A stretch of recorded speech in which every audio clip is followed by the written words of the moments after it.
Hey, what is up, everybody? So I want to go into the David Bakhtiari situation and talk about why it is trickier than it looks on the surface. And we all know that over the past few seasons, David Bakhtiari has struggled to stay healthy. He tore his ACL a few years back, and since that point, in the past 3 seasons, he has only played in 13 total games. He had some other issues this past season, had to get a few more surgeries for that knee injury. And when you look at the numbers, his cap hit for 2024 is going to be $40 million.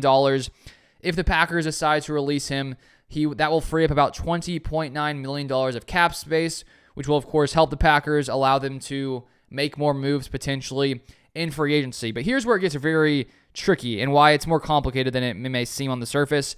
A few weeks back, someone commented about a potential injury grievance that Bakhtiari could potentially file, which makes things interesting. And so this morning I decided to dig into that and sort of try to do some research to figure out exactly what it means, exactly what the rules are regarding the NFL. And so there's tons of information out there in the NFL collective bargaining agreement. Lots of it's pretty wordy and goes crazy in depth, and I want to try to simplify it as best as I understood reading it this morning. But here is where it talks about the injury grievance in the NFL collective bargaining agreement. It's Article 44, and I have this excerpt here.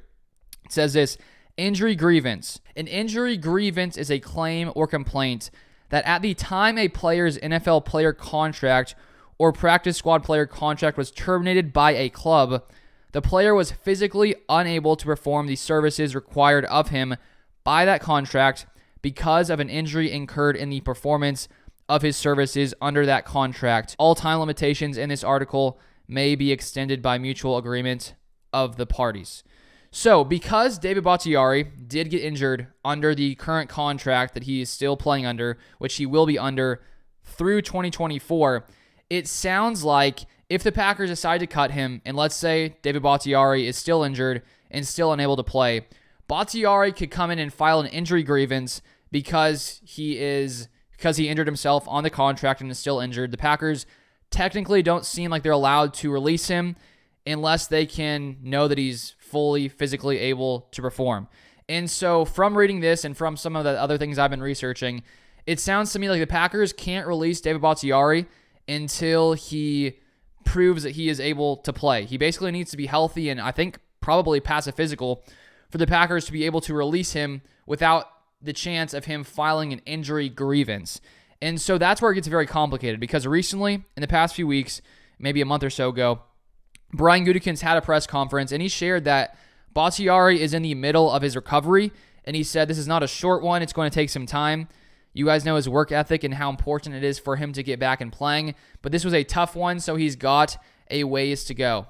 And so let's say, for example, Bakhtiari right now isn't healthy, which it sounds like he's not from those comments from Gutekunst, unless he's recovered very quickly in the past few weeks.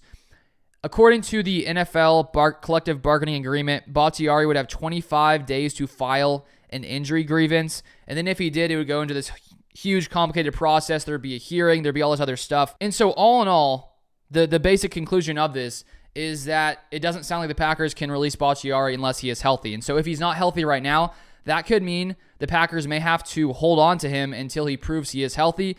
And so maybe it takes a few months for him to be healthy. Then if they decide they want to release him, they can.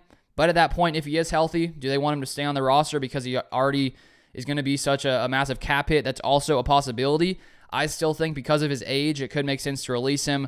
Only one more year under contract. Rasheed Walker has been playing really well at left tackle. And so that's why it's more confusing even than I thought looking at the surface after doing some more research this morning. It doesn't sound like the Packers can release him until he is healthy. So it's very complicated, and because of that, he could not be released, when this new league year starts. So we'll keep an eye on this situation. If you guys want to stay up to date with all things Packers, feel free to subscribe down below, and I'll see you guys next time.